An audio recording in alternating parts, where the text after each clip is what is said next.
Muli ay magandang umaga po sa ating lahat. Pakibati nyo ang mga kapatiran natin na minsan ay 1 linggo tayong hindi nagkikita.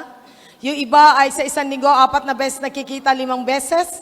Pero ibang kapatid natin, once a week na yung nakikita, pakibati nyo at pakilingon. At sabihin nyo, pagpalain tayong lahat ng Diyos. Kibu-kibu po tayo ha. Humanap kayo ng mababati niyong kapatid at pag-ibigay niyo ang pagpapala na mula sa kalangitan.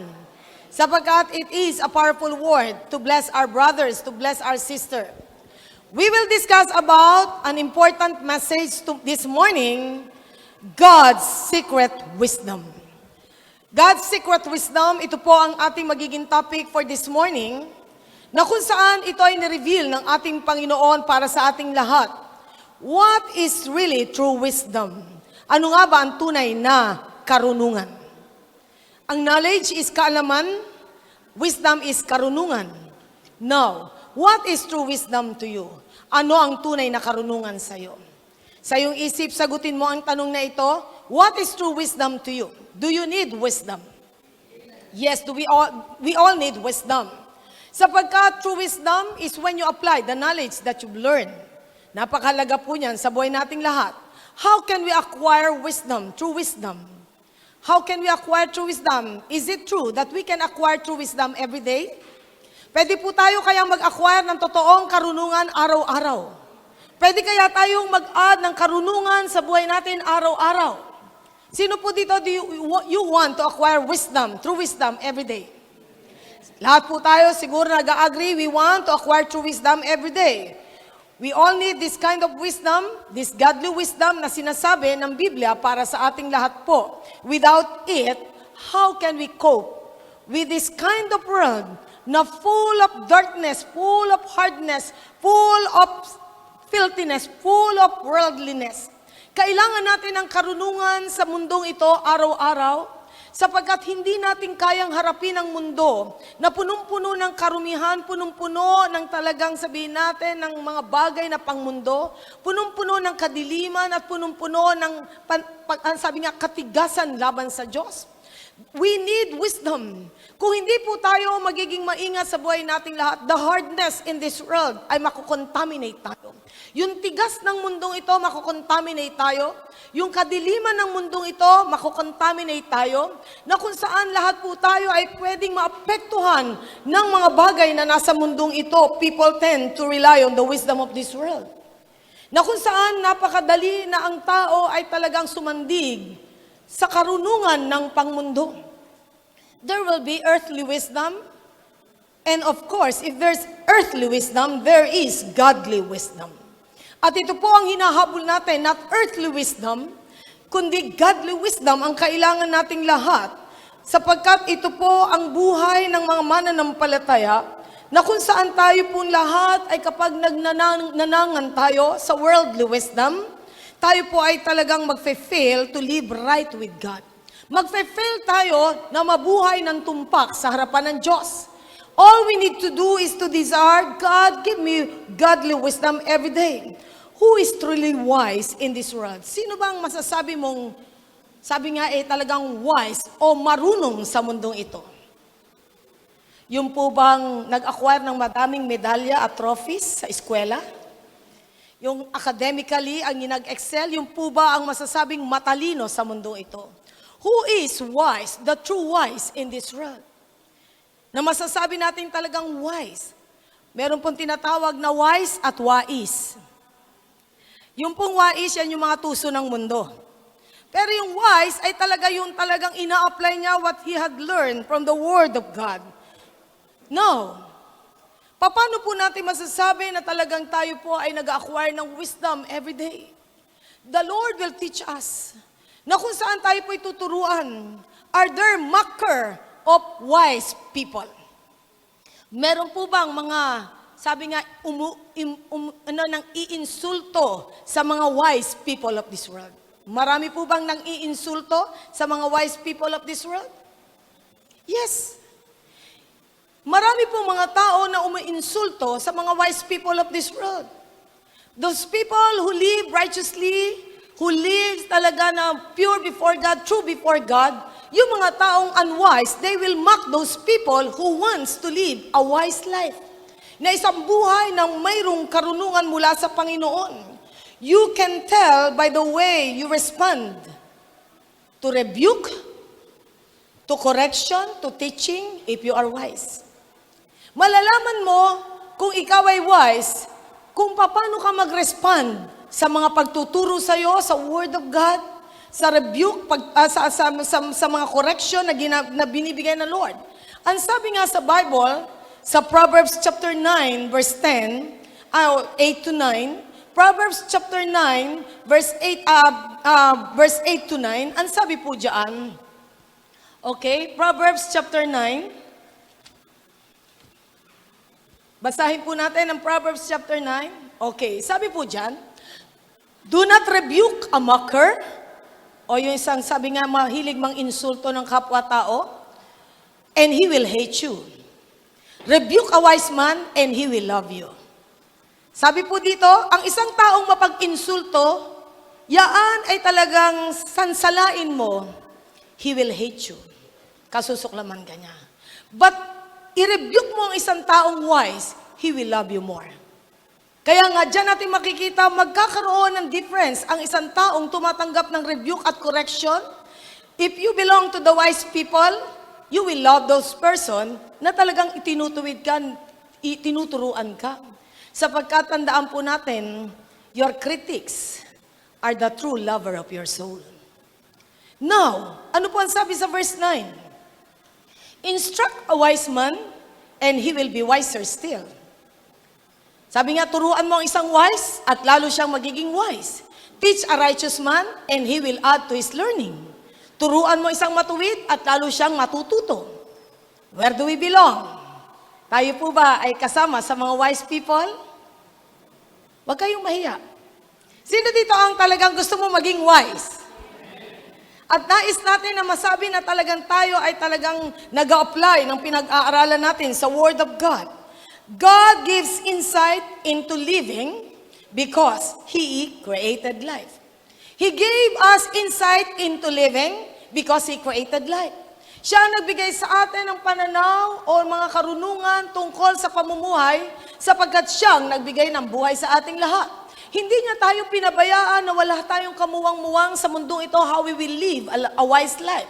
Sapagkat narito po ang isang katotohanan that every day you will choose. You will make a decision. It can be major or minor decision.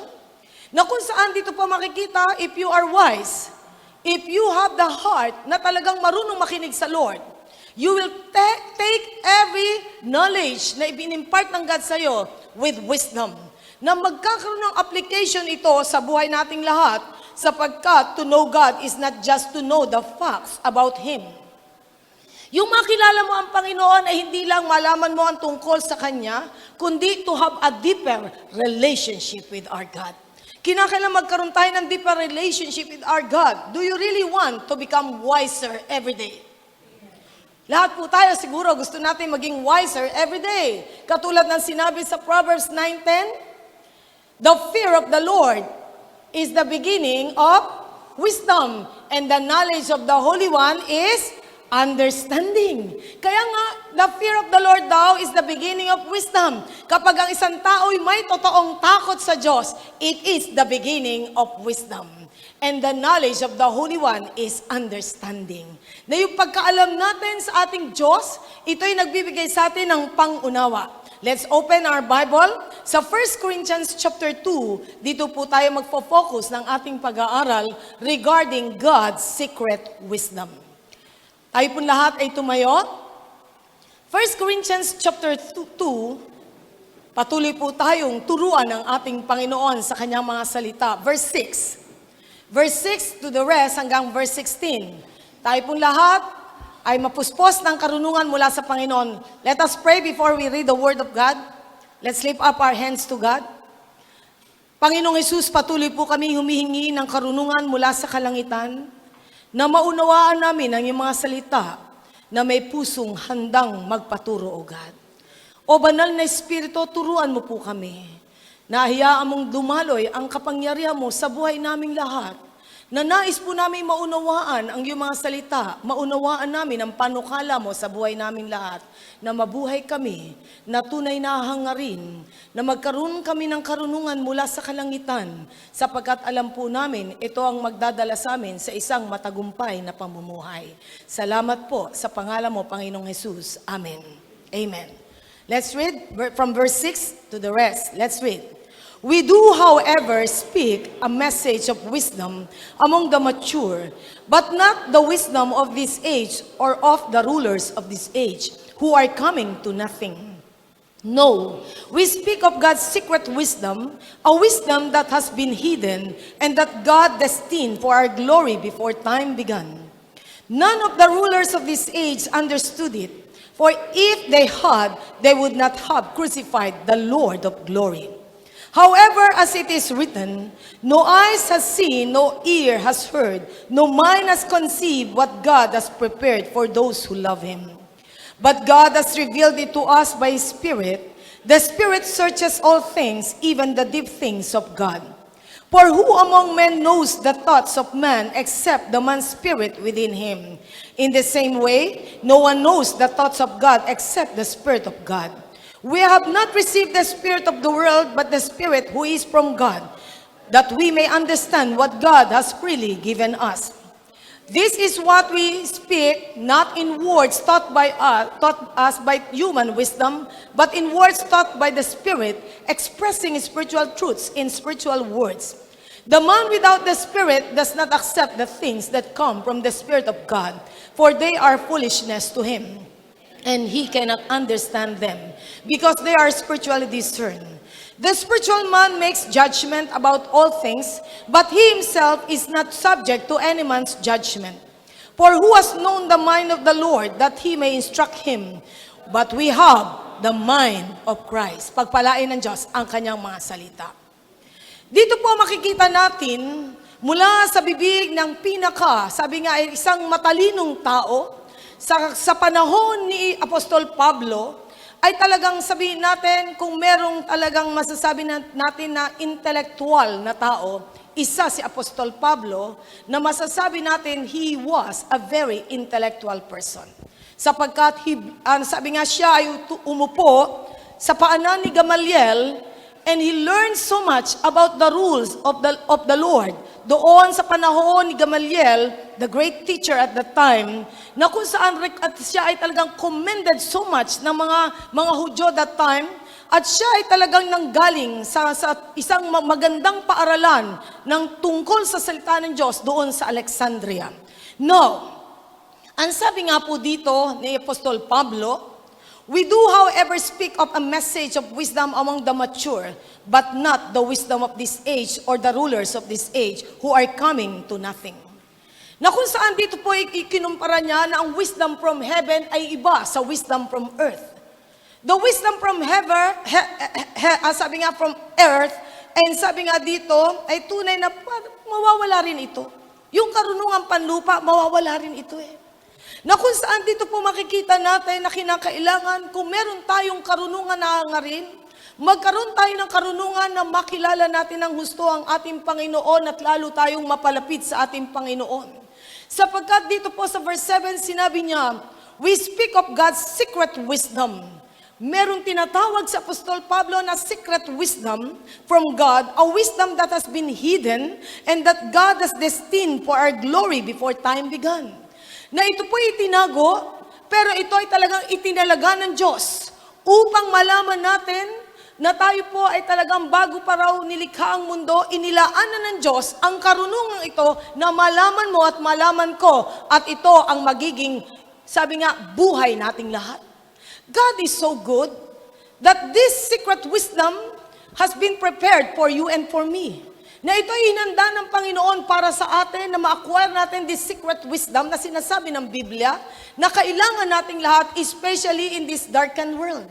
Na talagang pabagsak ang mundo sa kasalanan, and we need this God's secret wisdom every day. Na kung saan dito po makikita natin, maraming mga tao hinahangaan ng matalino ng mundo, subalit maraming matatalino sa mundo ay nag-fail sa pamumuhay. Maraming matatalino ng mundo na masasabihin natin na talagang nanggaling sa matataas na mga, sabi nga na pinag-aralan at kung ano ang nakadikit sa kanilang mga pangalan, PhD, kung anong D, pero di na natuto. Marami sa kanila ay ganoon, pero sabi nga, lahat ng mga ganoon na masasabi natin ay tunay na masasabi ng Biblia. Kung hindi na-discover ng tao God's secret wisdom, lahat ng karunungang panlupa ay mababaliwala. Yaan ay magagamit more kung merong sasahugan mo ng godly wisdom. Earthly wisdom without godly wisdom is nothing. It is in vain lang. Hindi natin tinatawaran at hindi sinasabi ni Pablo, wag na tayong mag-aral, wag na tayong umabot ng mataas Hindi sinasabi ni Pablo ito. Pero sinasabi lang ni Pablo dito, lahat ng karunungang panlupa, kung hindi mo sasamahan ng karunungang panlangit mula sa kalangitan, mula sa ating Diyos, it will come into nothing. Magiging baliwala. Sapagkat tayo po mismo ay nasa mundong marami tayong kilalang matatalinong mga tao, na kung saan dyan natin makikita, graduate ng Harvard, graduate ng pinakakinikilalang universidad sa buong mundo, pero hindi alam ang issue, ano ang kasinungalingan at hindi. Hindi nila alam ang piliin ng false sa true, ang right sa wrong. Kaya nga po dyan natin makikita that earthly wisdom with that godly wisdom is nothing, sapagkat you will end up a failure kung wala ang Diyos.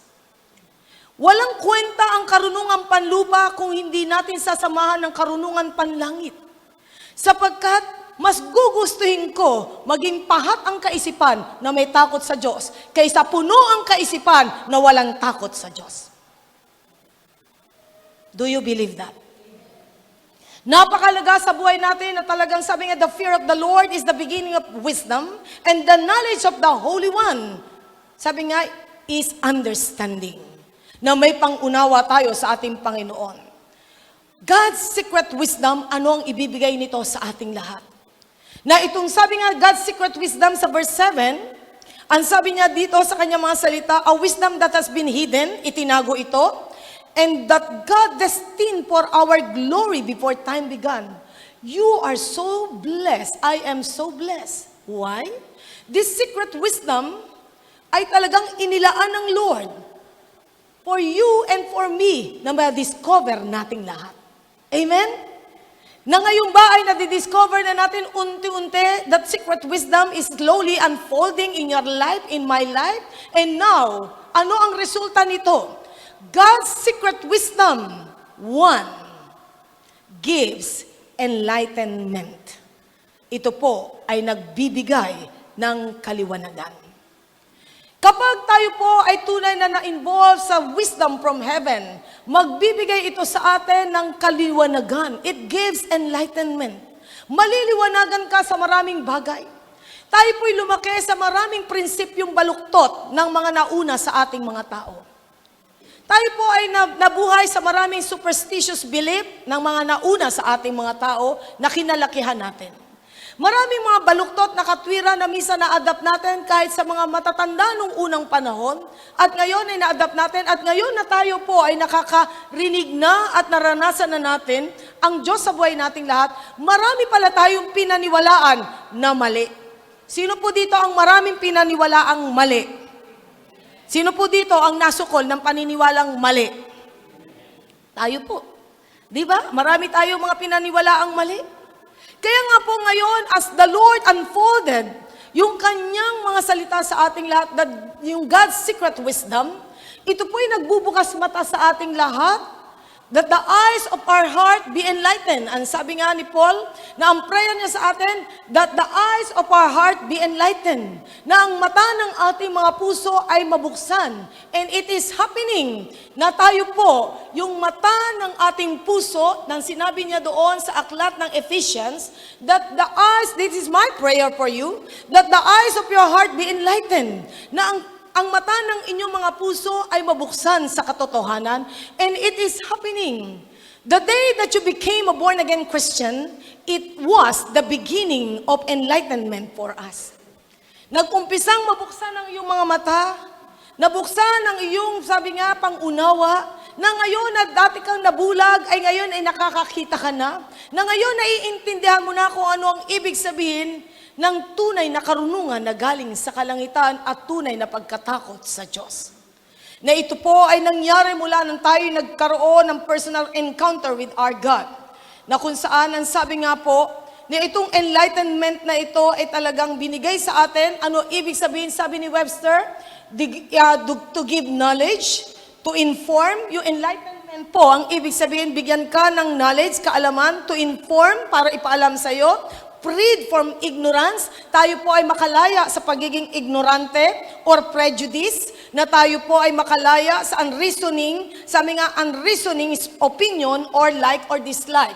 Na kung saan marami tayong mga opinion na unreasonable. Sino po dito? You have your unreasonable opinion. Ha? Alam po ba nyo, kahit yung pinakamatatalino sa mundo, maraming unreasonable opinions. Marami po.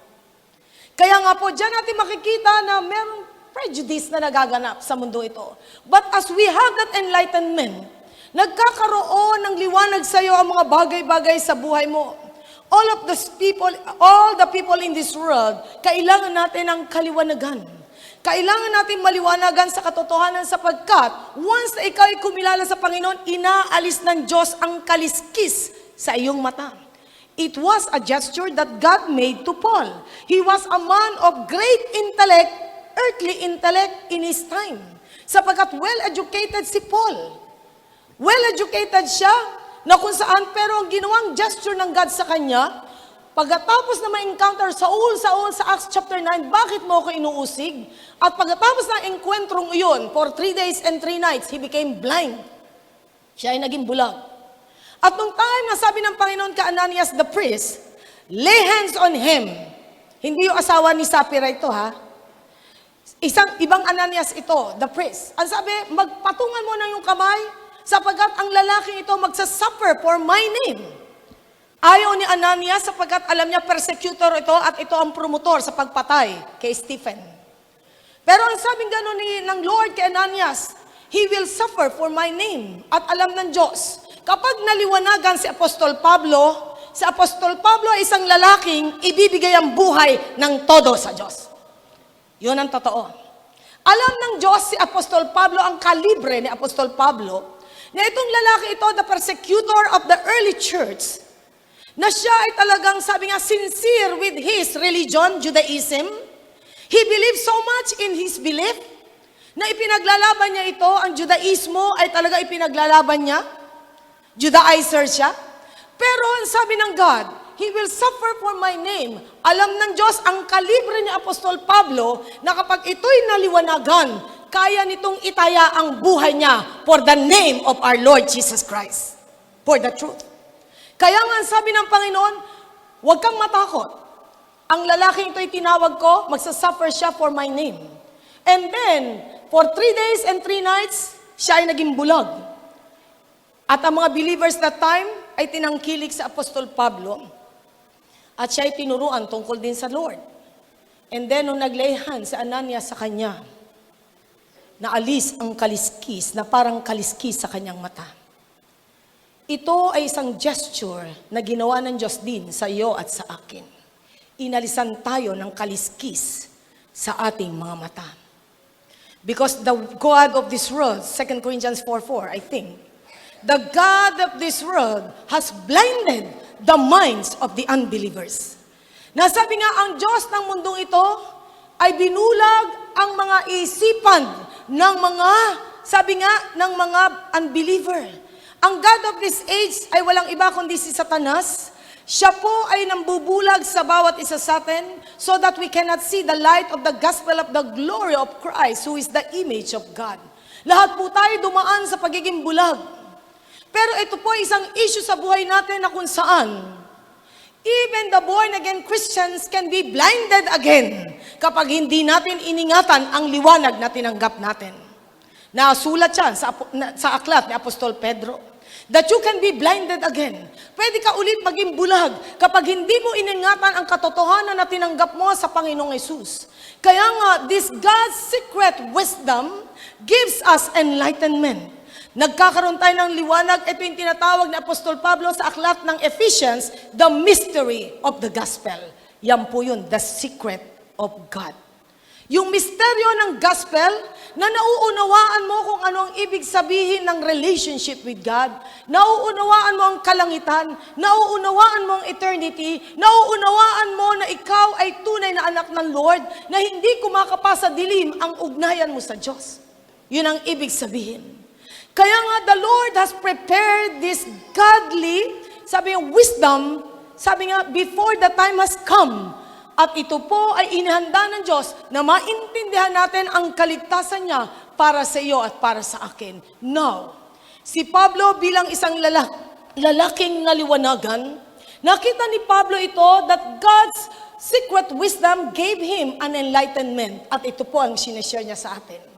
Binigyan siya ng liwanag mula sa Panginoon, kaya nga lahat po ng tao kailangan natin ng kaliwanagan. Education can only give us knowledge. Ang edukasyon ay bibigyan lang tayo ng kaalaman, but enlightenment comes from above. Hindi pwedeng, sabi nga, ang kaliwanagan ay makuha mo lang sa edukasyon. Sabi ko nga sa inyo, ang dami-dami nating mga matataas na mga politisyan na nag-aral kung saan-saan lupalop ng mundo, pero mga dakilang magnanakaw, dakilang sinungaling, dakilang babaero, dakilang mandaraya. Kaya nga dyan natin makikita, education can give you knowledge, but only God can give us wisdom. Kailangan natin lahat ng mga bagay na yan. Our heart needs light from heaven.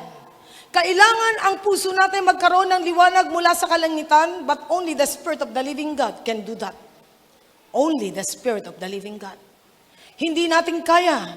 Kaya nga ang sabi dito sa verse 10, doon sa Corinthians 2, but God has revealed it to us by His Spirit.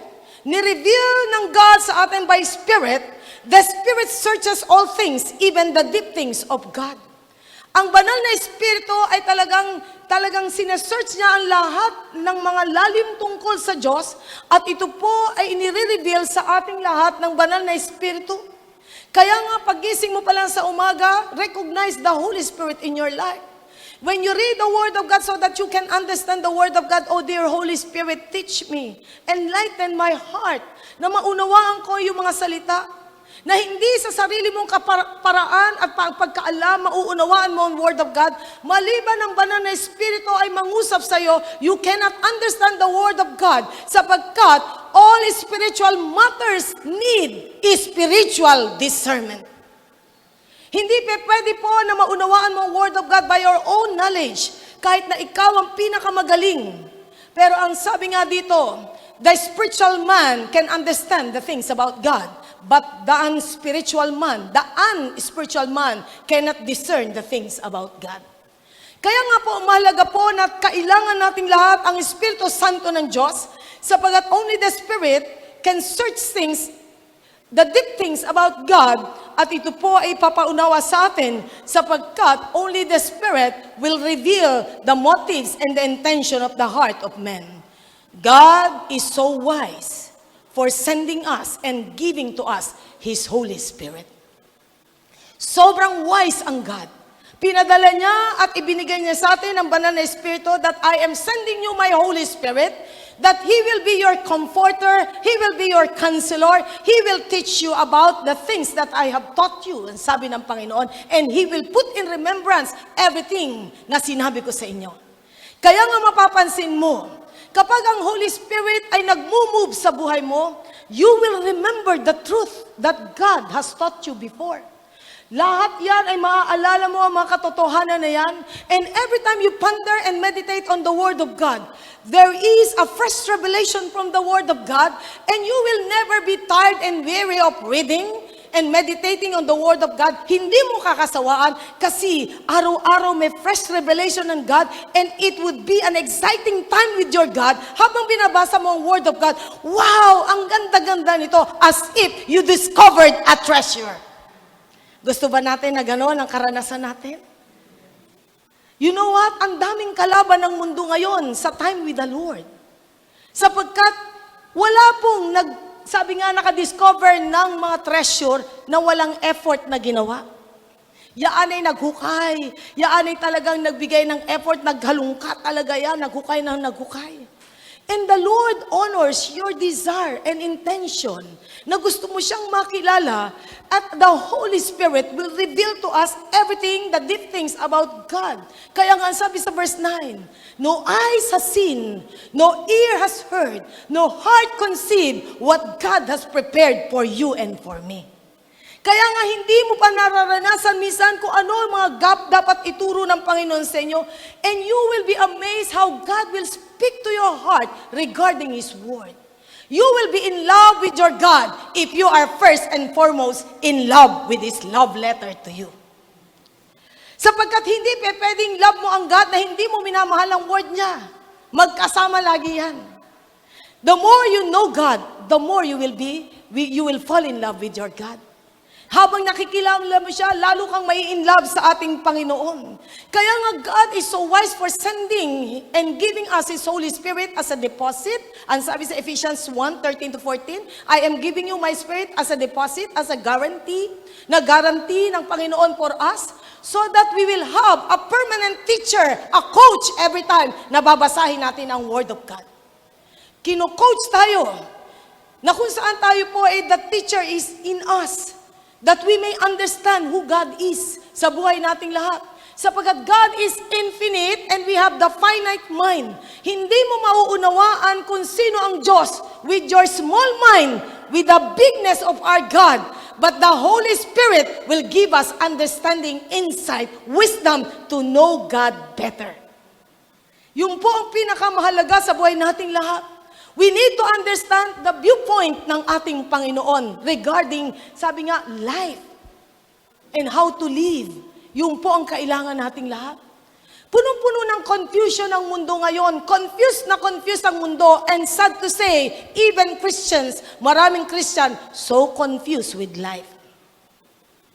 Ilang kaya nagpapakancel? Simple ang sagot. Hindi masagot, paano niya didesisyonan ang buhay.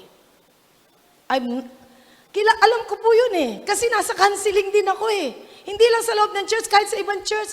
Simple ang tanong, napakadaling sagutin, pero hindi niya maintindihan ano ang sagot. Bakit po? Kung sa pahat nating kaisipan, uunawain natin ang buhay, hindi mo mauunawaan ang buhay. Marami kang tanong sa buhay. Pero kung ang Diyos ay kumikilos sa'yo, kahit yung mga problemang dinadaanan mo, may pangunawa ka. Bakit nagaganap iyon? May pangunawa ka sa mga bagay na nagaganap sapagkat the Lord will explain to you things, deep things about His plan and purpose in your life. Mayroong panukala ang God. Ang sabi nga po dyan sa 1 Corinthians chapter 1, basahin po natin 18-20. 1 Corinthians 1:18-20, for the message of the cross. Sabay-sabay po natin basahin, sapagkat blessed are those who reads the word of God, sabi ng Revelation. For the message of the cross is foolishness to those who are perishing. But to us who are being saved, it is the power of God. For it is written, I will destroy the wisdom of the wise, the intelligence of the intelligent I will frustrate. Where is the wise man? Where is the scholar? Where is the philosopher of this age? Has not God made foolish the wisdom of the world? Very clear ang Bible po. Sabi nga, asan sila Plato, sila Socrates, the great philosopher of this world? Nasan sila? Sabi nga ng Panginoon, where are the philosophers of this world, the scholars? Has not God made foolish the wisdom of this world? Nasabi nga po dyan na makikita natin kung uunawain natin ang Diyos sa ating kaisipan, hindi natin maiintindihan ng God sa ating pahat na kaisipan. Kaya nga sabi sa Psalm 19 verse 7, the law of the Lord is perfect, reviving the soul. The testimony of the Lord is sure, making wise. Who? The simple. Sino po dito ang simple-minded? O sige, sa 20. Kayo, saan kayo nakalagay yung iba? Who are the simple-minded in this place? Lahat tayo, simple ang utak. Pero alam po ba nyo, kapag lumalim ka sa Diyos at nakilala mo ang Diyos, magiging man and woman of wisdom ka. Amen? Napakalaga niyan sa buhay natin. Kaya mautak si Solomon eh. Bakit? Nung nagpakita ang Panginoon sa kanya in a dream, in a vision, what do you want me to give to you, Solomon? Sabi sa 1 Kings chapter 3, I want wisdom, Lord. Bakit hindi ka humingi ng kayamanan? Gusto ko karunungan. And because, ang sabi ng God kay Solomon, hiningi mo yung talagang dapat para sa'yo, hindi lang karunungan ibibigay ko sa'yo, pati kayamanan. Wow! Diyan natin makikita, marami kang maiiwasan kapahamakan o kabiguan if we live in wisdom. Marami. Bakit? Marami mga tao, matatalino, pero talo nito. Ano ibig sabihin po? Matataas ang IQ, mahihina EQ.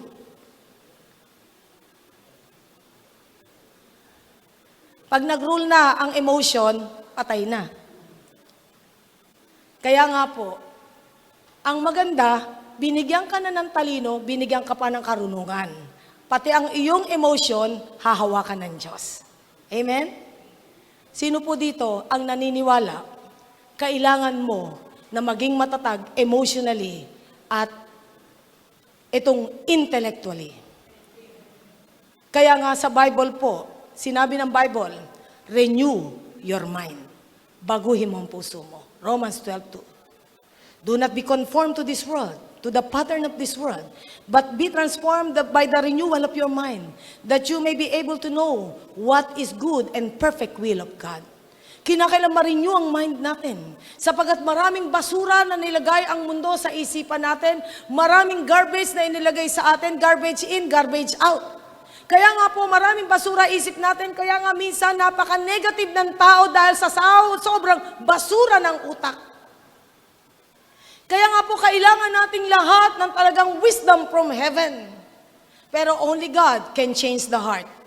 You have the authority, you have the capacity to renew your mind, but you have no power to change your heart. Only God can change your heart. Only God. Kaya nga dyan natin makikita, kaya nga sabi, I will change your heart, Ezekiel 36:26, I will change your heart into a heart of stone, sabi, from a heart of stone to a heart of flesh, so that you may be, and I will give you my spirit so that you may be able to obey me. Kailangan nating lahat na ang ating mga isipan ay baguhin ang puso natin, ibigay natin sa Lord para ito ay talagang mabago. Kaya nga po, minsan nakakalungkot, Kristiyano pa, kanya ang kantang pusong bato. Ang kanyang idol, si bato. Kaya nga dyan natin makikita na napakalaga na hindi tayo pusong bato. If we will try to change ourselves with our own strength, you cannot change your heart.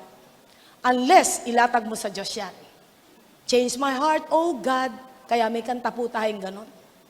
Make it ever true. Make it ever true. Kaya nga po tayong lahat, ang sabi nga po dito, for the message of the cross is foolishness to those who are perishing. But to those who are being saved, it is the power of God unto salvation. This is God's secret wisdom. Na naunawaan natin ang mensahe ng krus ng Kalbaryo sa buhay nating lahat. For the message of the cross is foolishness to those who are perishing. But to those who are being saved, it is the power of God unto salvation. Makapangyarihan ang krus ng Kalbaryo sa buhay nating lahat. Kaya nga po tayong lahat ay nagkakaroon ng pagbabago dahil we believe with the power of the cross. Ang sabi ng Panginoon, I will destroy the wisdom of the wise, the intelligence of the intelligent, I will prostrate. Sapagkat hindi sa talino nakukuha ang pangunawa sa God.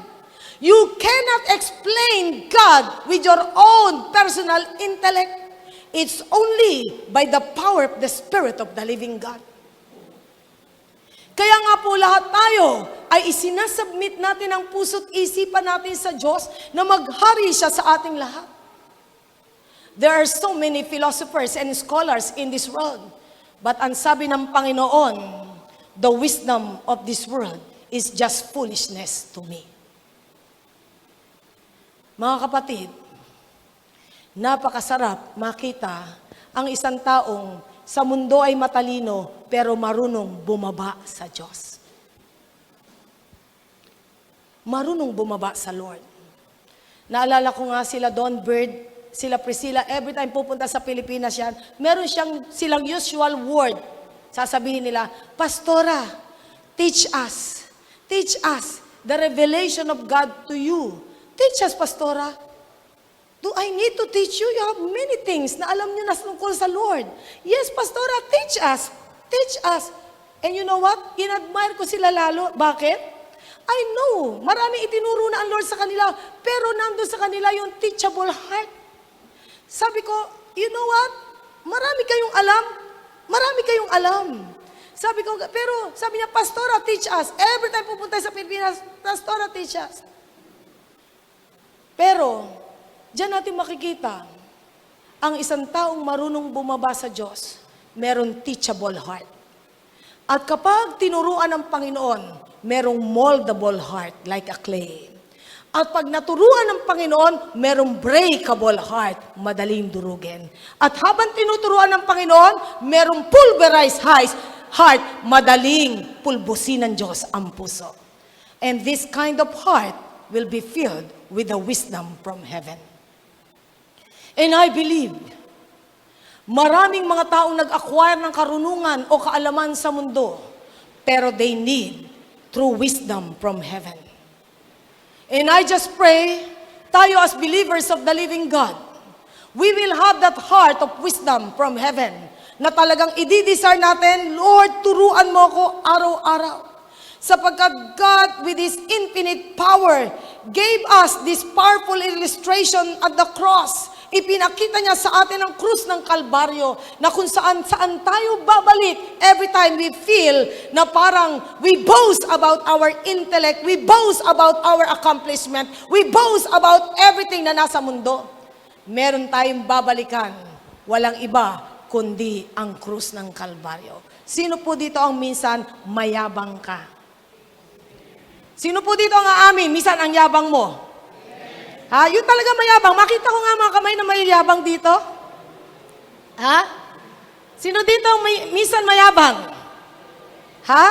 At gaano kadalas ang minsan? Kaya nga dyan natin makikita na minsan ang yabang po natin eh. Na minsan talaga yung marami tayong pagmamayabang sa Diyos. And you know what? Hindi natutuwa ang Diyos sa mga kayabangan nating lahat eh. Kita nyo naman kung ano ginawa ng Panginoon kay Nebuchadnezzar sa Daniel. Di ba sa Daniel chapter 4, kung paano ginawa ng Lord na para siyang asong ulol? Who made all these things? My palace? Sabi nga, the hanging garden of Babylon, one of the 7 wonders, pinagawa niya. Who made all these things? Sabi niya, ako. Pag sabi niya gano'n, bigla siya naging parang asong ulol. Ano ang sabi ni Herod? Noong time na siya ay nagde-declaim, ang sabi ng mga tao, ang galing, ang galing, ang galing. Glory to me. Ano nangyari kay Herod sa Book of Acts? Bumagsak, patay, at inuod. Nakakatakot po ba ang mayabang? Pakisabi mo sa katabi mo, kaya wag tayong mayabang ha. Balikan natin ang krus ng Kalbaryo. Balikan natin ang krus ng Kalbaryo sa buhay nating lahat that would truly remind us. Ang sabi ng Panginoon sa Philippians 2:5, I think, though He was God, He became man para i-humble Himself. Na siya ay nagpakumbaba para sa ating lahat. Kaya no wonder, ang sabi ng Philippians 3:11, the Father, God gave Him the name above all names, that every knee shall bow and every tongue will confess that Jesus is Lord. Amen? Kaya nga napakalaga po sa ating lahat, ano ang prayer ni Apostol Pablo? Ang sabi ni Apostol Pablo sa Philippians chapter 3 verse 7, Philippians chapter 3, verse 7. Ito po ang pwedeng maipagmalaki ni Apostol Pablo. Philippians chapter 3, verse 7 hanggang 8. But whatever was to my profit, sabi nga gano'n ni Pablo, siya isang Pariseo, a learned man, educated person. I now consider loss for the sake of Christ. Wala palang kabuluhan ng lahat na ito, kundi ang Panginoon ang pinakamahalaga sa akin. What is more, I consider everything. Ang sabi diyan, what is more, lahat tayo po, I consider everything a loss compared to the surpassing greatness of knowing Christ, Jesus my Lord, for whose sake I have lost all things. I consider them rubbish that I may gain Christ. Wow! Sabi ni Apostol Pablo, mula sa isang napakatalinong tao, lahat ay basura lang. Isa lang pala ang pwede kong may consider na talagang importante sa buhay ko. Walang iba kundi ang aking Panginoong Heso Kristo. Amen? Sino dito ang masasabi mo? Lahat na accomplishment mo, kung wala ang Diyos, bokya ka. Totoo po yan. Alam nyo, ito po ang katotohanan sa mundong ito. Maraming ang tatalinong tao, isang virus lang ang dumapo. Wala na. Nalimutan na ang lahat ng natutunan niya sa mundo. Isang virus lang. Meron akong nakilala noon na nurse dito sa mental hospital. I think si Tesorilla yata yun. Dating member noon dito. Ang sabi niya, meron silang pasyente na tapos ng abogasya. Nung hindi pumasa sa bar exam, bumigay ang utak. At ngayon, inalagaan nila noon, 30 years ago, sa mental hospital. Wow! Sabi ko, sayang naman. Nag-acquire ka ng knowledge, tapos parang nawala ng saysay. Mga kapatid, totoo si Apostol Pablo. Hindi natin dinidisregard ang education in this world. Na tayo ay mag-acquire ng knowledge in this world. Pero kung ipepwera natin ang Diyos, walang kwenta ang lahat ng yan. Amen? Sino po dito masasabi mo na ang pinakamahalaga sa iyo ay nung nakilala mo ang Panginoong Hesus? Wala na pong pinakahigit na importante dyan. Nang makilala natin ang ating Panginoong Hesus, now do we see how God moves sa heart ng tao? Na kung saan, how we expose mga things sa buhay ng tao. Na kung saan, ang sabi nga, nakakalungkot na bagay, marami mga tao, ay talagang hindi nila naiisip, kailangan nila ang Diyos. I believe, itong nangyayari sa bansa natin, ay talagang nagpapahayag po, kailangan nating lahat ang Diyos. Bakit po? Very unpredictable ang mundo nating lahat. Napaka-unpredictable. There are so many uncertain things in this world. Ano ang mga uncertain things that you know in this world? Beauty is uncertain. Wealth is uncertain. Power is uncertain. Fame is uncertain. Influence is uncertain. Ha? Brain is uncertain. Lahat ng bagay sa mundo ay walang kasiguruhan. But there is only one certain thing in this world. Matthew 24:35, ano ang sabi doon? Everything will pass away, but my word will remain forever. Napakalaga sa buhay nating lahat yan. Bilang si Apostol Pablo, a very brilliant scholar, siya ay pwede niyang i-overwhelm ang kanyang mga listeners na mga intellectual arguments niya. Napaligsahan ng galing, mananalo si Apostol Pablo. Sapagkat magaling si Apostol Pablo. Kung paligsahan ng galing, mananalo siya sapagkat he was a brilliant scholar. Instead, ang sabi niya dito sa 2, verses 1 to 5, how he shared the Word of God sa mga tao. Anong sabi ni Apostol Pablo sa 1 Corinthians 2, 1-5? Basahin po nating lahat. 1 Corinthians 2, 1-5. Tayo po lahat ay babasa. Basahin natin lahat. When I came to you, brothers, I did not come with eloquence or superior wisdom, as I proclaimed to you the testimony about God. For I resolved to know nothing while I was with you, except Jesus Christ and Him crucified. I came to you in weakness and fear, and with much trembling. My message and my preaching were not with wise and persuasive words, but with a demonstration of the Spirit's power, so that your faith might not rest on men's wisdom, but on God's power. Praise God. Dito po makikita natin ang sabi ni Pablo, nang ako'y dumating sa inyo, not with eloquence or superior wisdom, sapagkat alam naman ni Apostol Pablo kung sa utak niya ay lamang siya sa marami niyang tinuturuan at sinishare. Pero ang sabi niya, hindi ako dumating sa inyo na dinala ko yung utak ko. Isa lang ang dinala ko habang sinishare ko ay walang iba kundi ang ating Panginoong Hesukristo.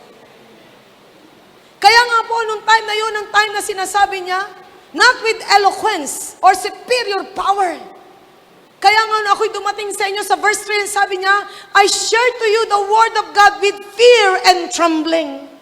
Ako'y may takot at ako'y nanginginig sapagkat alam ni Pablo kung ang problema sa mundo Pati English o yung mga wrong grammar, papansinin ng tao, pero babalik ang message ay babaliwalain. You know what? Kahit sino ang mangusap ng Word of God, kahit yan ay isang ordinaryong farmer, basta naniniwala ka sa Word of God, that Word of God is so powerful. Amen? Tumayo ang isang tao na ordinaryong tao. Tumayo siya. At doon, dahil may takot siya sa Diyos, ni-recite niya ang Psalm 23 with fear and trembling with the Word of God. At habang sinasabi niya ito, ang mga tao ay umiiyak. At habang binabangkit niya ang Psalm 23, ang mga tao ay lumuluhod at talagang buong pusong nagpapakumbaba sa Diyos. Walang narinig ang taong ito ng palakpak, kundi ang narinig niya ay pagluha sa katotohanan na hinipo ng Diyos ang puso ng maraming tao. Nasaan tayo? Nandun kaya tayo? Doon sa taong sharing the Word of God with eloquence and superior spirit? O doon sa isang tao na nandun ang takot sa Diyos at ang humility before our God? I just pray, Christians, naalala ko noon, merong isang church narinig ko minsan, ay, sino ang speaker? Ang sabing ganon, ay, si so-and-so, pastor so-and-so, ay, hindi ako aaten. Sabi ng isa, bakit? Naririnig ko yan nung bago ako sa isang church. Ang sabi, kasi, anemic preacher yan mas gusto ko, dynamic preacher. Tandaan natin, pag tayo po ay nakasandig sa eloquence ng tao, the dynamic and the anemic, that would be demonic. Dahil hindi tayo mabiblessed. Mga kapatid, it's not the eloquence. Sabi nga ni Pablo, kung ako'y magpipreach sa inyo with eloquence and superior spirit, I can do it. Pero dumating ako sa inyo with fear and trembling, na gusto kong maunawaan nyo ang Word of God. Church, the simplicity of your life, the simplicity of my life, the fear of the Lord in your heart, the fear of the Lord in my heart, the holiness in your life, the holiness in your heart will bring people closer to God. Amen? Sino gusto nyong maka-challenge ang buhay nyo? Hindi dahil sa galing nyo, kundi sa puso mo para sa Diyos. I just pray the Lord will raise up men and women in this place, merong holy fear before our God. Before our God. Ang sabi nga po niya dyan, na kung saan dumating ako sa inyo, Not with sabi nga, with persuasion, with wisdom of the world, but with demonstration of the Spirit's power. Ito po ang gusto ng Lord na maranasan nating lahat. The Holy Spirit will give power to our words as we share the Word of God to the people. At tayo po, kapag ganun ang ginawa natin, we will always bring back the glory to our only Savior and King. A heart na enlightened by God will experience the glorious life in the presence of the Lord. Sapagkat yun po ang gusto ng Lord. Ang taong na-enlighten ng God will never disregard the power of the cross in his daily walk with God. And God's secret wisdom ay nag-o-offer sa atin not only salvation, but most especially transformation in your life. Sino po dito ang gusto mong baguhin tayo ng Panginoon? This is God's secret wisdom. Salvation into transformation. And transformation into glorious experience to heaven. Yun po ang gusto ng Lord. Number 2, ang sabi po dyan ni Paul sa verse 11, for who among men knows the thoughts of a man except the man's spirit within him? Naunawaan niyo ba ang sarili niyo? Sino po dito at all times you understand the deep things about you? Sino po dito naintindihan mo about you? O marami kang question sa sarili mo? Marami ka bang ginawa at sinabi na hindi mo maintindihan ba't mo ginawa at sinabi? Sino po dito ang nakagawa ng ganoon? Kaya nga, sabi nga, only the spirit of a man can understand himself. In the same way, no one knows the thoughts of God except the Spirit of God. Wala pong nakakaunawa sa Diyos except the Spirit of God. We have not received the spirit of the world. Ito po, maganda tong verse na ito ha. We have not received the spirit of the world, but the Spirit He is from God, that we may understand what God has freely given us. Marami pong ibinibigay na libre ang Diyos sa ating lahat kapag naunawaan natin ang Diyos. Ang eternity, libre. Bakit po? For by grace you have been saved through faith. It is not your own doing. Ang kapayapaan, libre. My peace I give unto you, not the peace that the world gives. Ang kagalakan, libre. I am saying this to you, John 15, that your joy may be complete, that my joy be in you. Ang comfort, libre. I am sending you my Spirit, the Comforter, and He will comfort you.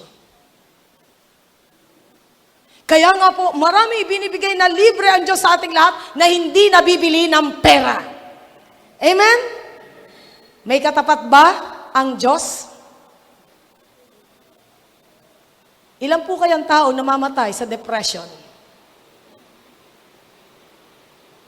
Meron Facebook sa akin, sabi niya, Pastora, pwede po bang tawagan niyo ang kapatid ko po?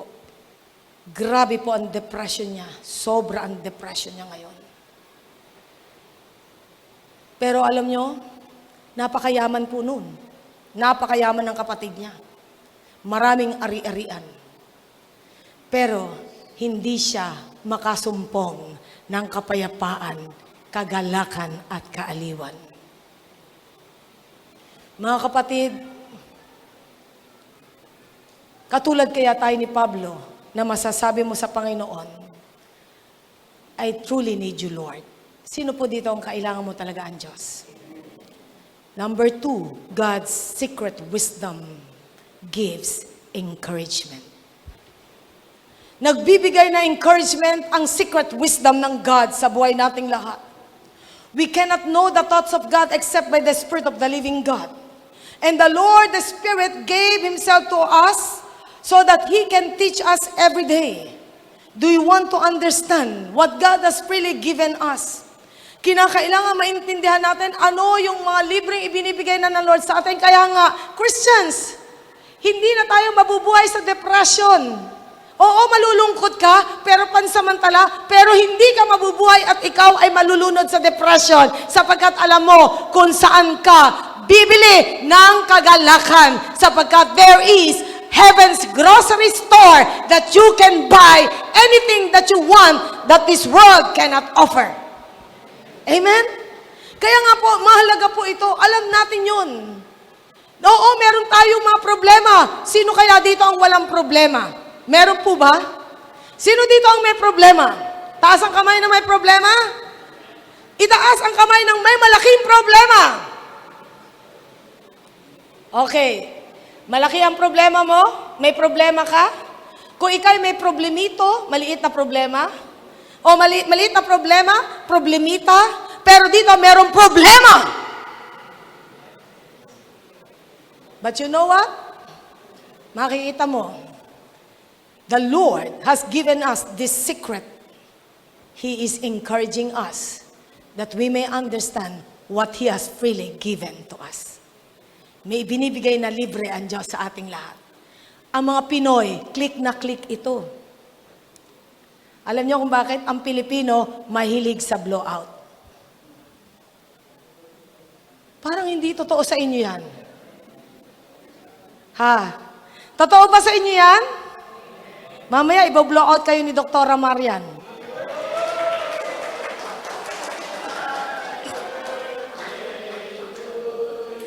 Ayan. Tamo? Kaya nga hindi totoong hindi mahilig ang Pilipino sa blowout eh. Hindi ko pa sinasabing, let's sing that universal song. Umawit ng kusa. Kaya nga dyan natin makikita, God's secret wisdom gives us encouragement. Kung naiintindihan lang natin what God has freely given us, na saan dito po makikita natin, na tayo po ay binibigyan ng Panginoon ng mga bagay na hindi mo sukat akalain sa buhay mo. John 16:13-14, the Holy Spirit will teach us mga things about our God. He has so many things in His heart that He wants to reveal to us. Non-Christians cannot understand and they cannot grasp the concept that God's Spirit is living in you. Hindi nila maiintindihan yun, na ang banal na Espiritu ay nasa buhay mo. Only those who receive the Spirit of the living God can understand and grasp the things about God. Na alam mo, sino po dito ang nananahan na sa iyo ang banal na Espiritu? Napakalaga sa buhay nating lahat na tayo pinananahanan ng banal na Espiritu ng Panginoon, sapagkat no one can understand or comprehend God except through the Spirit of the living God. And through the Spirit of the living God, we can begin to know God's thought. Talk with Him, expect His answer when we pray. Knowing Christ personally is the greatest wisdom anyone could have. Yun po ang greatest wisdom. Alam nyo, hindi ko tatagalan kausapin ang taong punong-puno ng earthly wisdom. Pero tatagalan ko maghapong kausapin ang isang taong punong-puno ng godly wisdom. Yung taong pagkakinausap mo, there's something in your spirit bubbling up na parang na-excite ka more sa iyong Diyos. Na lalo mong naiintindihan ng iyong Panginoon. Na dito po makikita natin, I just pray na tayo po ay mga ordinaryong tao, pero punong-puno tayo ng katotohanan mula sa Panginoon, sapagkat yun po ang gusto ng Panginoon sa ating lahat. Ang ating lipunan worships power, wealth, influence, and fame. Yan po ang ating society.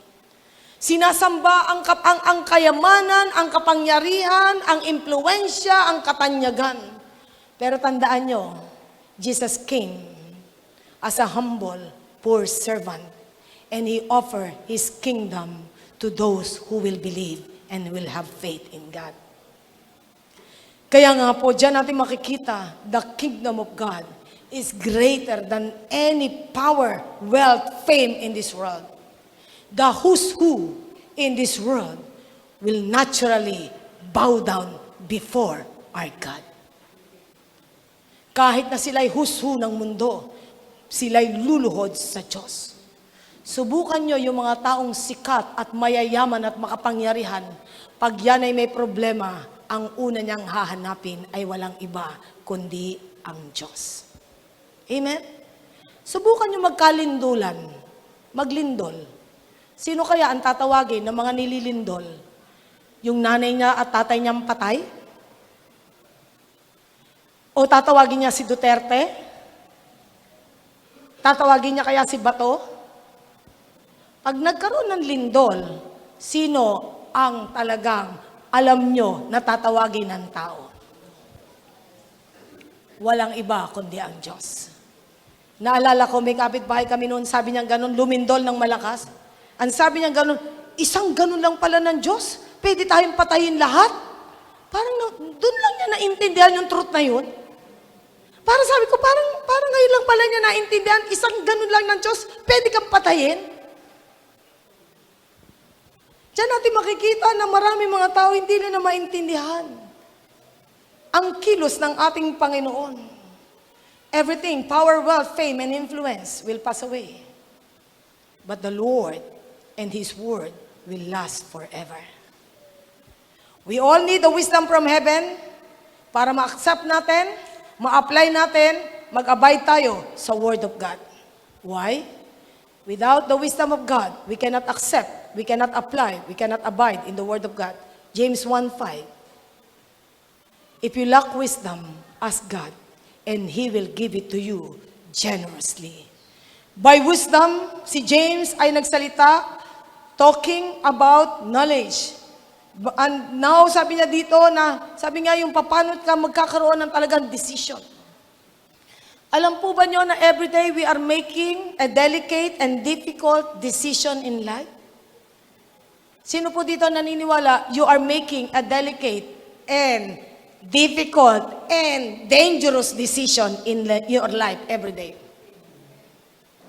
Yes, amen. Naalala ko nung si Pastor Gary Johnson. Ang sabi ni Pastor Gary Johnson, you know what? Pagkatapos nung nagkaroon ng sunog dun sa, yung nagkaroon dito, nandito si Joyce Meyer, pati si Don Clower na nasunog ang isang place, naalala nyo? Na maraming mga manggagawa dun na namatay. Namatay. Na, dun sa sunog na yun, sa building. Ang sabi ni Gary Johnson, you know what? Kasi nung nagiging speaker natin siya dito, you know what? Sabi niya, I believe those people ay sana nagkaroon ng wisdom kung paano ay dapat makita nila na that place is not for them.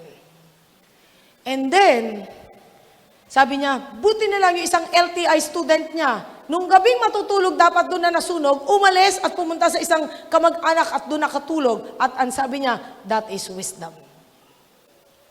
Now, ang church people, niyaya ko. Nung kami papuntang Montalban, let's go to that place. Gusto kong makita ano yung lugar. Siguro nakita na ni Gary Johnson kung ano yung lugar eh.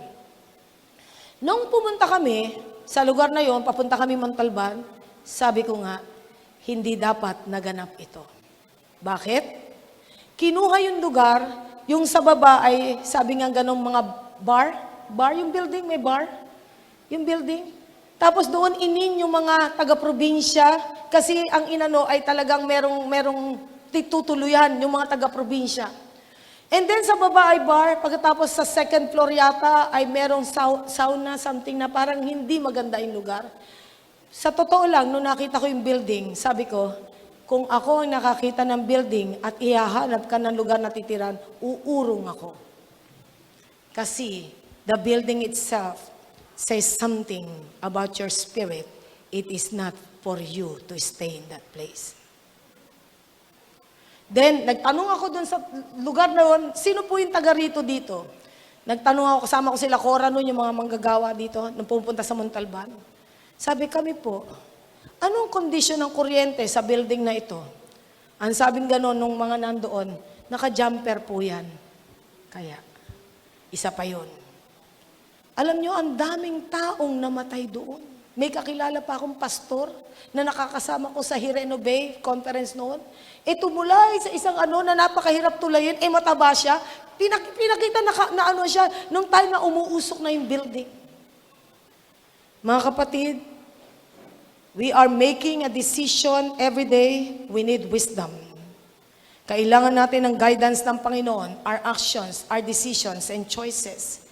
Wisdom means practical discernment in doing and choosing what is right. Kailangan natin yan. It begins with our love and respect for God and His Word.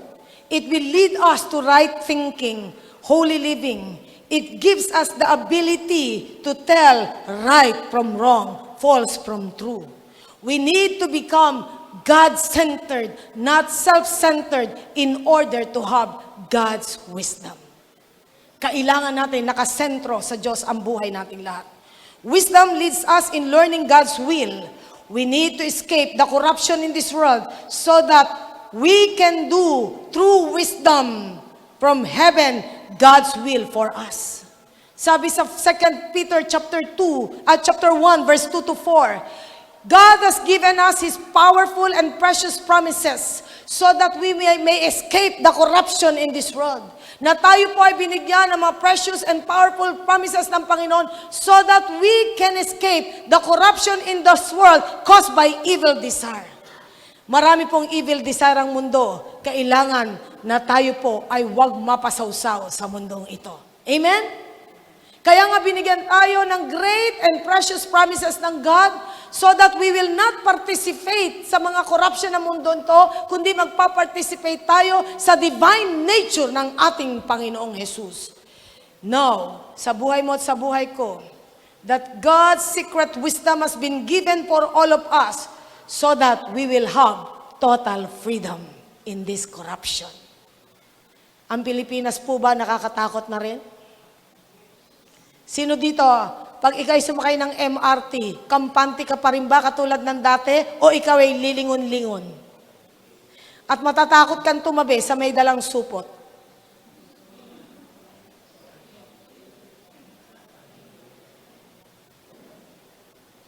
Napansin niyo po? Di ba? Matindi ngayon eh. Ilang araw lang narinig ko doon sa presidente ng Australia na nagsalita siya, in-interview siya. Ang sabi niyang ganon, kaya bago ito nangyari, narinig ko siya sa news sa GNN. Ang sabi niyang ganon, ang terrorism ngayon ay uumpisahan na sa Southeast Asia. At ang mga bansang involved sa terrorism, inuna niya, Philippines, Malaysia, Indonesia, Bangladesh. Ang sabi ni Josie Ledesma sa akin, bakit Bangladesh? Oo nga naman, bakit anong Bangladesh? Ano ba meron sa Bangladesh? Napakahirap na bansa yan. But you know what? Ito na, nangyayari na sa Philippines.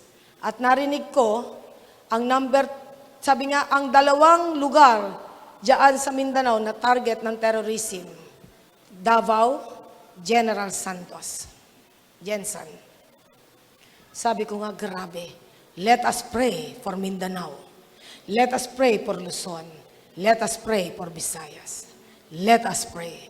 We need to pray like never before.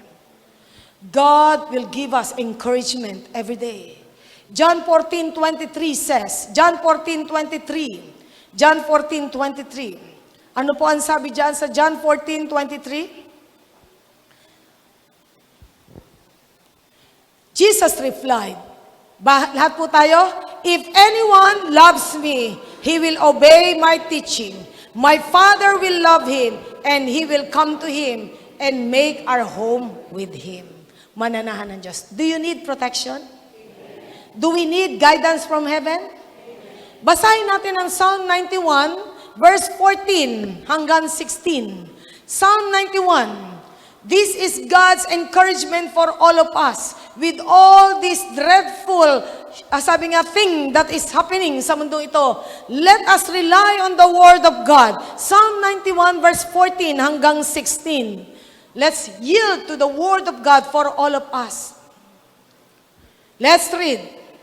Because He loves me, says the Lord, I will rescue him, I will protect him, for He acknowledges my name. He will call upon me, and I will answer him. I will be with him in trouble. I will deliver him and honor him. With long life will I satisfy him and show him my salvation. What is the key for God's protection? What is the key for God to rescue us? What is the key for God to answer us? What is the key for God to help us in times of trouble?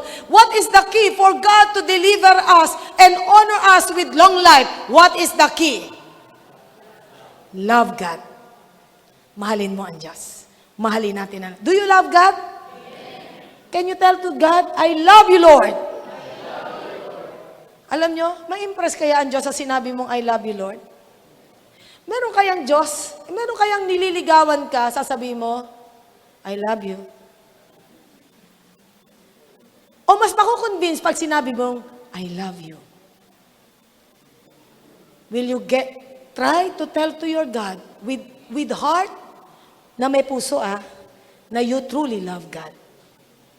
For those who love me, I will protect them. I will guide them. I will honor them. I will rescue them, says the Lord.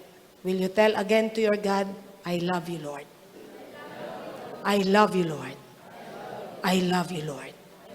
I love you, Lord. You know ang God? Pag sinabihan mo siyang I love you, nagre-respond ang Diyos sa atin. Sobra mag-respond ang God sa ating lahat.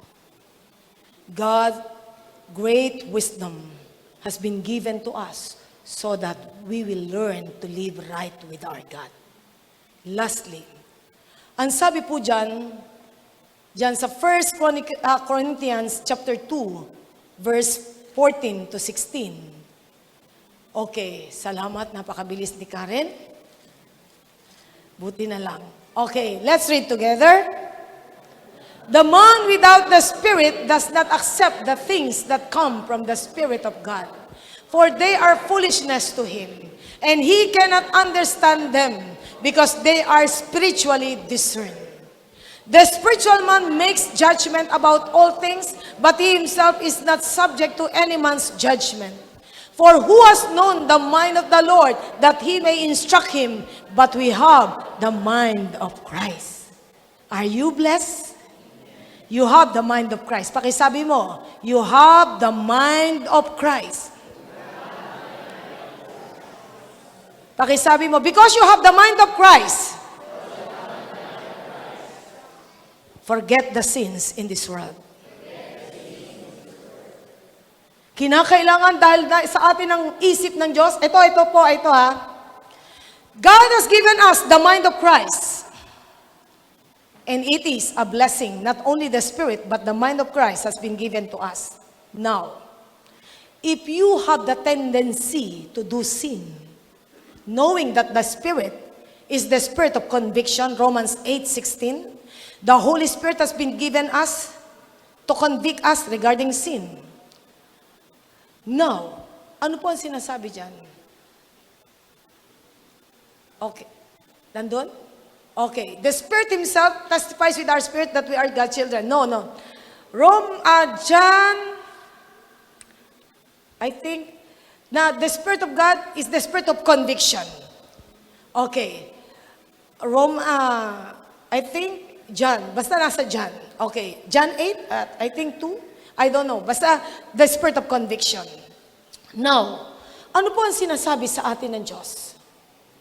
If we have the mind of Christ, and you have the tendency to do wrong, meron ka, sabi nga, ng awit, Psalm 119, I hasten to do your will, O God. Because of your word, I praise you. Sabi nga dito, I praise you, O Father, because of your word, 7 times a day I praise you. Now, ano po ang sinasabi sa atin ng Word of God? Because the Word of God has given us the mind of Christ.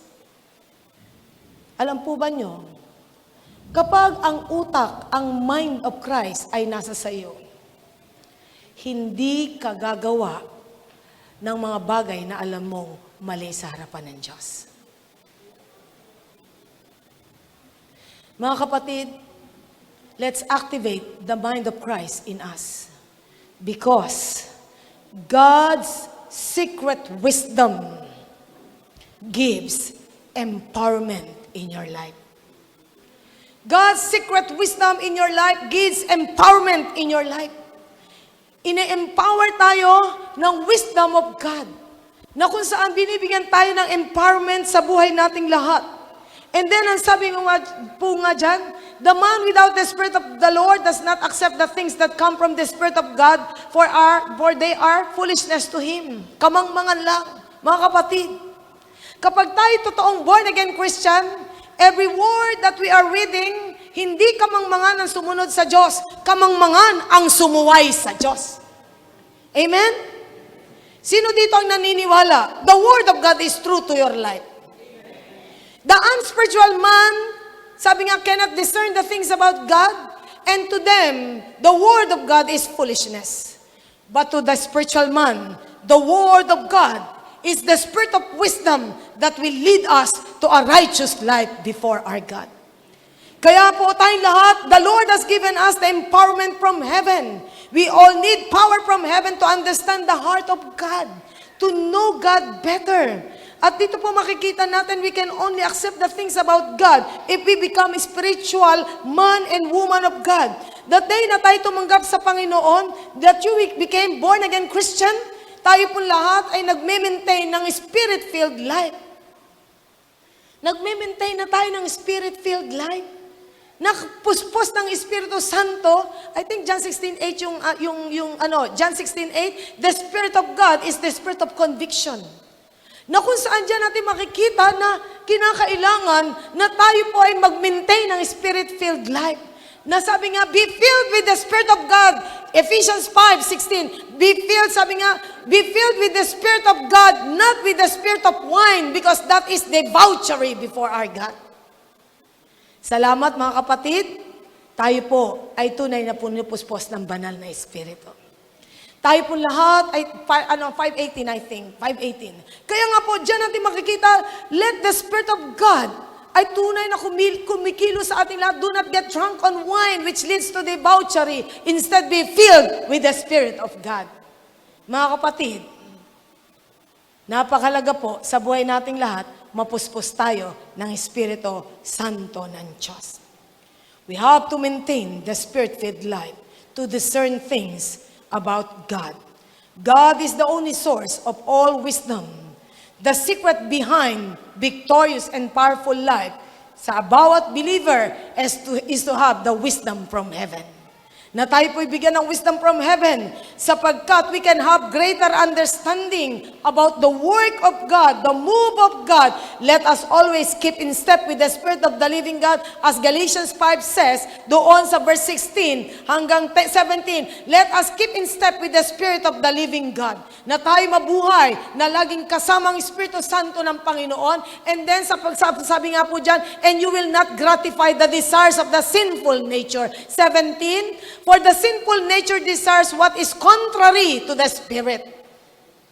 And the Spirit, what is contrary to the sinful nature. They are in conflict with each other so that you do not do what you want.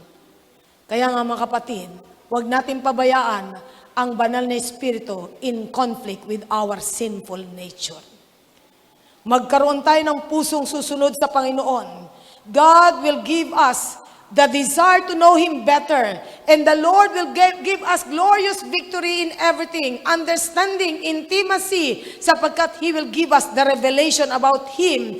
At tayo po ay mag-activate ng mind of Christ sa ating lahat. Katulad ng sinasabi sa 1 Corinthians chapter 1, verse 16. Ang sabi po dyan, chapter 1, 26 to 31, ang sabi po dyan, sa chapter 1 ng Corinthians, chapter 1, 26 to 31, brothers, think of what you were when you were called. Basahin po natin lahat. Not many of you were wise by human standards. Not many were influential. Not many were of noble birth. But God chose the foolish things of the world to shame the wise. God chose the weak things of the world to shame the strong. He chose the lowly things of this world and the despised things and the things that are not to nullify the things that are, so that no one may boast before Him. It is because of Him that you are in Christ Jesus, who has become for us wisdom from God, that is our righteousness, holiness, and redemption. Therefore, as it is written, let him who boast in the Lord. Wala tayong pagmamalaki sa mundo, kundi ang ating Diyos. Amen? Kaya nga, hindi tayo lahat ay pinanganak with a silver spoon. Hindi tayo pinanganak na mayayaman at kilala sa mundong ito. Karamihan sa atin, halos lahat sa atin, ordinaryong tao. Pero isang bagay lang, isang bagay ang pwede natin ipagmalaki, na dapat natin ipagmalaki. Kilala natin ang Panginoon, kilala tayo ng Panginoon, at tayo papunta sa kalangitan, sapagkat si Kristo ay sumasa ating lahat. Amen? Kaya nga, God is so good for, sabi nga, for saving us. The human knowledge cannot replace. Tandaan natin, no human knowledge can replace and bypass Christ's work on the cross. Walang kaalaman ng tao na pwedeng lagpasan o talagang palitan ang ginawa ni Kristo sa krus ng Kalbaryo.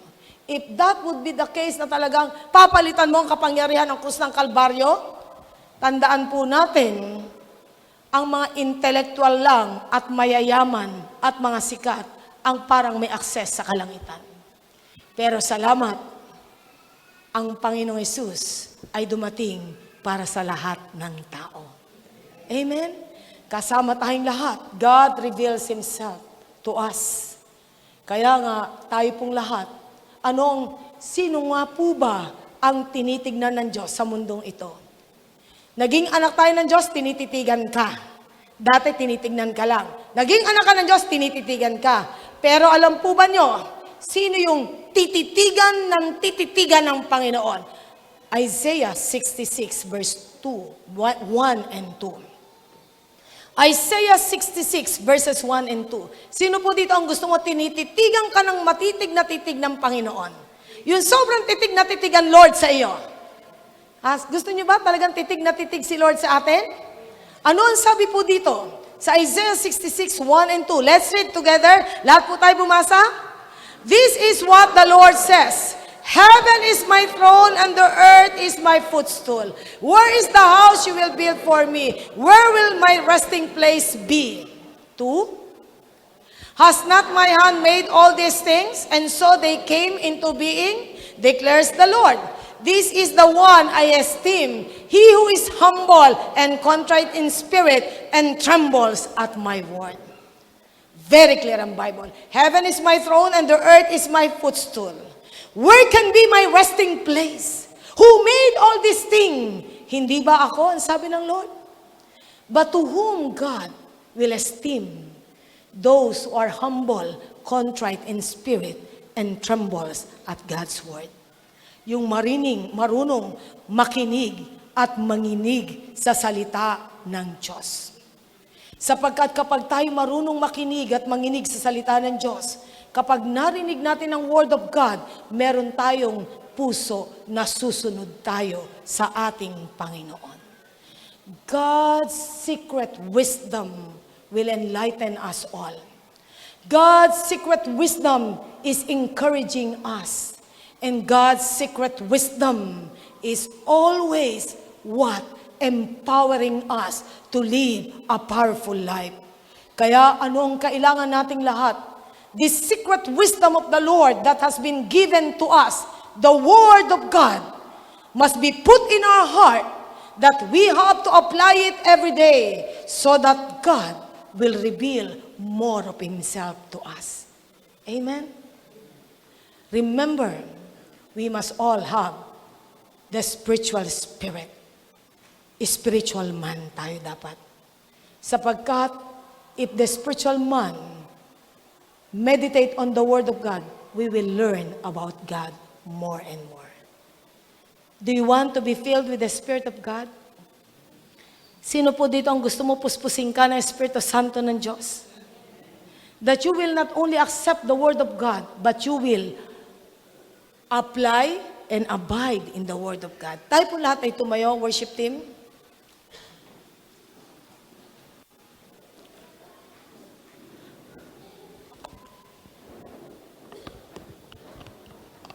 Mga kapatid, napakahalaga po ang ating pong dapat matutunan sa God.